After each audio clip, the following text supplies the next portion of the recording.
لن تنس أمريكا ولا أذنابها ضحكاتنا والبرج يقذف نارا كنا نقدم بالسيوف صدورنا لم نخش يوما غاشيا. There was a woman called Mashiqat Fir'aun. She was a woman who was the hairdresser of Fir'aun's daughter, Pharaoh, who said, "Ma alimtu lakum min ilahin ghayri." I did not know any God but me.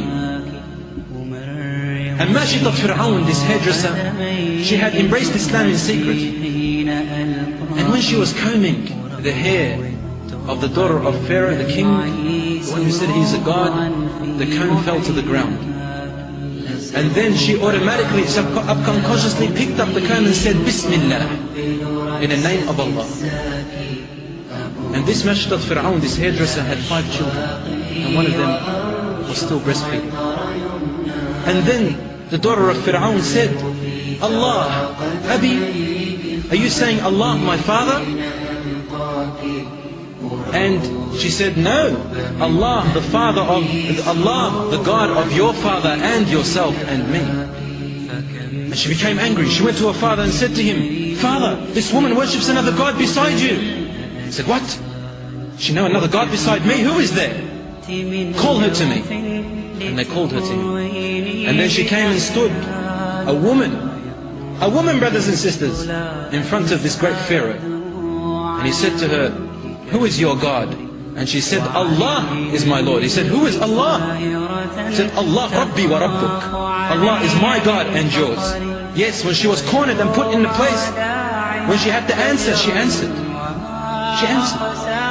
This is how the state of the Muslims in the past and present are. When they said, "Rabbi Allah," Allah is my Lord, they were tortured.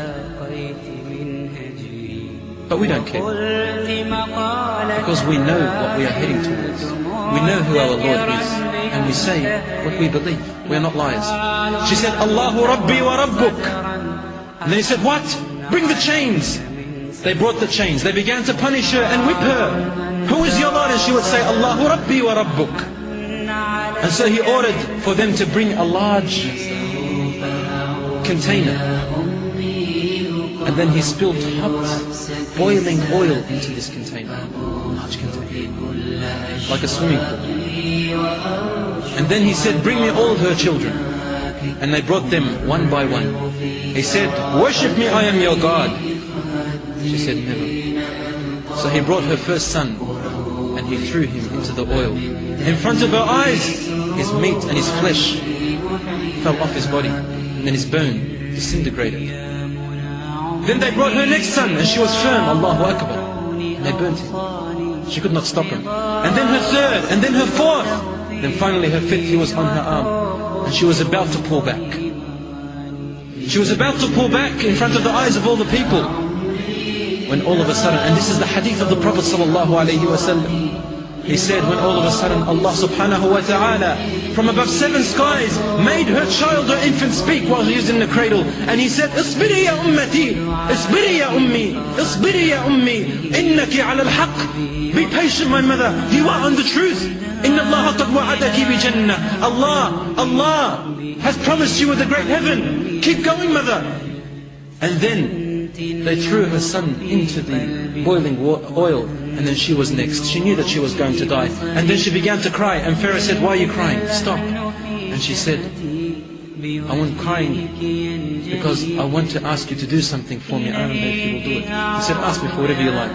He said, "Once you throw me into the oil, then I want you to gather whatever is remaining of our bodies, and I want you to bury us together in the same grave.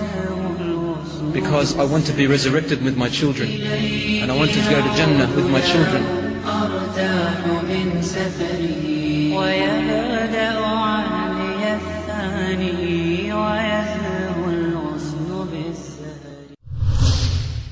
كنتم خير أمة أخرجت للناس تأمرون بالمعروف وتنهون عن المنكر وتؤمنون بالله